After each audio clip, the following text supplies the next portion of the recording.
દીવના વણાકબારા ખાતે વણાકબારા સંયુક્ત કોળી સમાજ દ્વારા શોક સભાનું આયોજન થયું. ભાવનાબેન પટેલને ભાવભીની શ્રદ્ધાંજલિ અપાઈ.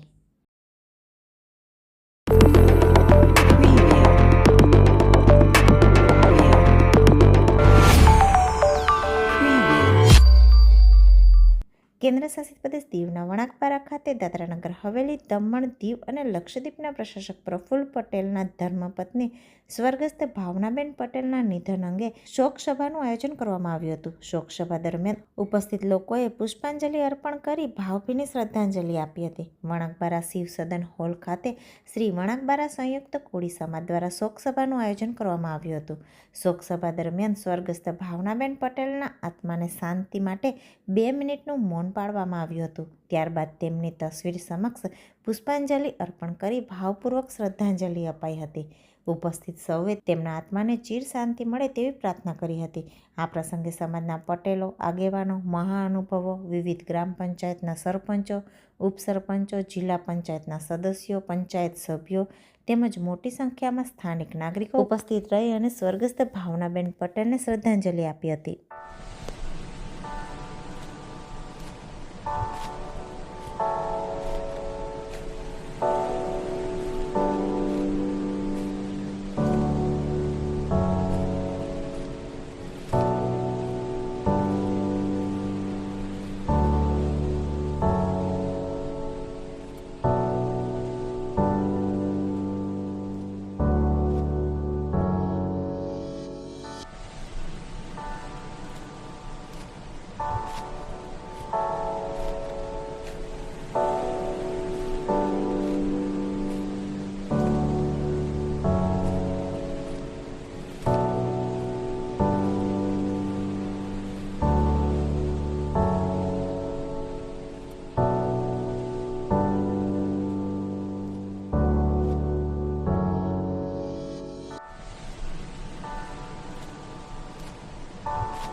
પ્રશાસક પ્રફુલભાઈ પટેલના ધર્મપત્ની શ્રીમતી ભાવનાબેન એકાએક બીમાર થતા તેમને મુંબઈની કોકિલાબેન અંબાણી હોસ્પિટલની અંદર તાત્કાલિક સારવાર માટે ખસેડવામાં આવેલા.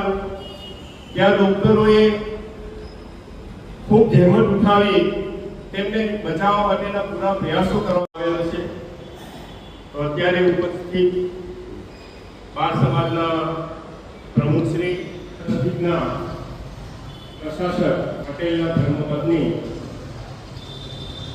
ભાવનાબેનનું અકાળે દુઃખદ અવસાન થવાથી આપણે તેના આત્માને શાંતિ મળે એટલે આજે વણકવાડા સંયુક્ત સમાજ પ્રફુલભાઈ પટેલના પરિવાર ઉપર તો એક રોજગાર થઈ, સાથે સાથે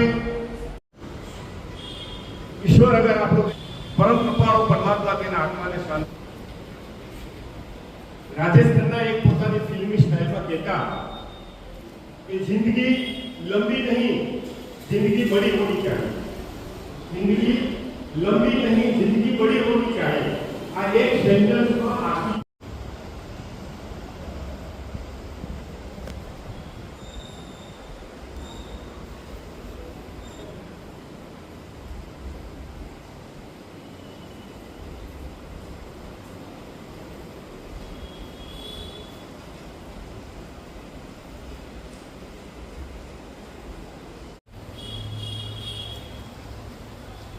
शांति शांति.